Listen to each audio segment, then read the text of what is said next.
बिस्मिल्लाहिर्रहमानिर्रहीम, अस्सलाम वालेकुम। आपका दोस्त सलमान हैदर। दुआ है परवरदिगार से कि उसने आपको और आपके अहले खाना को अपनी हिफ्ज़ व अमान में रखा हुआ हो। गुलबदीन हिकमत यार ने जो मीडिया से गुफ्तगू की उसमें इंडिया के किरदार को अफ़गानिस्तान के हवाले से जिस तरह उस पर्दे को चाक किया और इंडिया को जिस तरह मुतनब्बे किया, उसके बाद की जो सूरत हाल है ना वो बहुत ज़्यादा सेंसिटिव होती जा रही है, स्पेशली इंडियन मीडिया के हवाले से। इस वीडियो में हम डिस्कस करेंगे कि गुलबदीन हिकमत यार ने दरअसल कौन से आंकड़े ऐसे खेले जिसकी बिना पर अब भारत के हवाले से किसी किस्म का कोई अचंभा रह नहीं गया। गुलबदीन एक ज़माने में भारत के बहुत फेवरेट तस्वुर किए जाते थे और आज वो भारत की प्रॉक्सीज रिगार्डिंग कश्मीर के हवाले से वो अफ़गानिस्तान को कैसे इस्तेमाल कर रहे हैं पाकिस्तान के ख़िलाफ़, वो चीज़ें हमने डिस्कस करनी है। और सुबह के पहर मैंने आपको बताना है पंजशेर से मुतल्लिक, जहाँ लड़ाई का आगाज़ हो गया है, वाहिद की जगह है जहाँ तालिबान ने अभी तक फतह हासिल नहीं की या फ़ौजी नहीं भेजे थे, लेकिन अब बदरी 313 और स्पेशल फोर्सेस यहाँ पहुँची हैं। इसकी अपडेट आपके साथ इस वीडियो के अंदर शेयर करेंगे। दीगर कुछ अहम ख़बरें हैं, स्पेशली डोनाल्ड ट्रंप की अलबामा रैली पे ख़िताब के बाद जो इस वक्त पूरी दुनिया का मीडिया अमेरिका के लिए और जो बाइडन के लिए जूते लात जो कर रहा है ना, वो बड़े ही इंटरेस्टिंग फैक्टर्स हैं। ये तमाम चीज़ें हम वीडियो में भी हम डिस्कस करने जा रहे हैं। उम्मीद है कि आप मेरे साथ ही रहेंगे, इस वीडियो को बहुत कम ज़रा डिटेल में देखिएगा क्योंकि छोटी छोटी अहम तीन खबरें जो मैं पहले आपके साथ डिस्कस करें तो आखिर में हम गुलबदीन हिकमत यार की तरफ आएंगे। रिपोर्टर्स विदाउट बॉर्डर्स, ये जर्नलिस्ट की एक तंजीम है, उन्होंने जो बाइडन से रिक्वेस्ट की है जी कि सहाफ़ियों को फिलफौर अफ़गानिस्तान से निकाला जाए, सहाफ़ियों की जान को भी ख़तरा है। और एक जो बाइडन के वादों में ये शामिल था कि वो तमाम फोर्सेस जो अमेरिका और नेटो का साथ देते रही हैं पिछले 19-20 सालों में, उनको अमेरिका इनखला देगा। और बाकायदा तौर पर जो बाइडन को एड्रेस करते हुए तमाम रिपोर्टर्स विदाउट बॉर्डर्स ने ट्विटर के ज़रिए ट्वीट करना शुरू कर दिया जी। दूसरा, तालिबान तर्जुमान ने कल के दिन हुई थी 10 हलाकतें जो एयरपोर्ट पर भगदड़ के दौरान हुई थी और कुल 14 हलाकतें हैं जो गोलियों के ज़रिए भी हुई थी पिछले 14 अगस्त से अब तक के दरमियान। उन तमाम हलाकतों का ज़िम्मेवार ब्लूमबर्ग के मुताबिक, इंटरनेशनल न्यूज़ एजेंसी, ये ब्लूमबर्ग न्यूज़ एजेंसी है, उसके मुताबिक अफ़गान तालिबान के तर्जुमान ने इसकी बाकायदा ज़िम्मेदारी अमेरिका पर डाली है कि ये 10 हालिया अफ़गान हलाकतों का ज़िम्मेदार सिर्फ़ और सिर्फ अमेरिका है, हमारी जानिब से कोई प्रेशर कोई पुश नहीं था। ये चीज़ आपको बतानी थी। दूसरी ये चीज़ बतानी थी कि काबुल एयरपोर्ट की अब सिक्योरिटी जो है ना, मैं आपको जो फ्रेश अपडेट दे रहा हूँ जी, दीवारों तक, इनसाइड नहीं, इनसाइड अभी अमेरिका है और टर्की है और इसके अलावा एक और मुल्क भी है, वो भी अज़रबैजान, उसकी सिक्योरिटी अंदर मौजूद है। काबुल एयरपोर्ट की सिक्योरिटी 313 बदरी ब्रिगेड ने संभाल ली है। ना सिर्फ संभाल ली है बल्कि लोगों को तसल्ली और तशफ़ी दी है कि प्लीज़ तालिबान के डर से, मुजाहिदीन के डर से इस मुल्क को ना छोड़ें।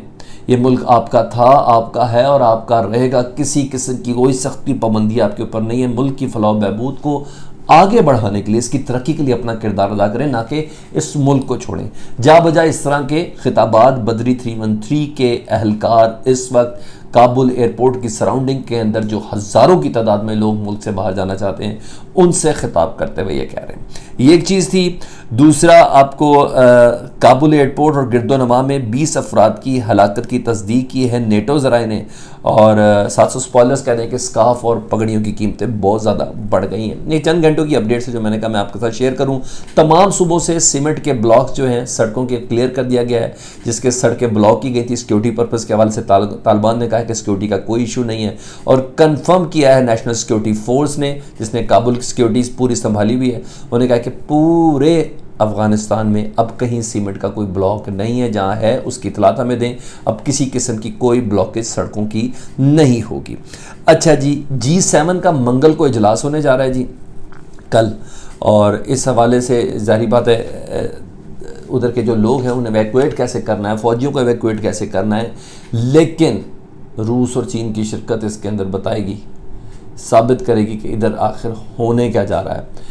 अब ज़रा खुल के अमरीकी और नेटिव फोर्सेस के किरदार का पर्दा झाक होगा कि इतने दिनों में आखिर प्लानिंग गई कहाँ, ये सारा हुआ क्या है, ठीक है। तो बहुत इंपॉर्टेंट ये इजलास है G7 का।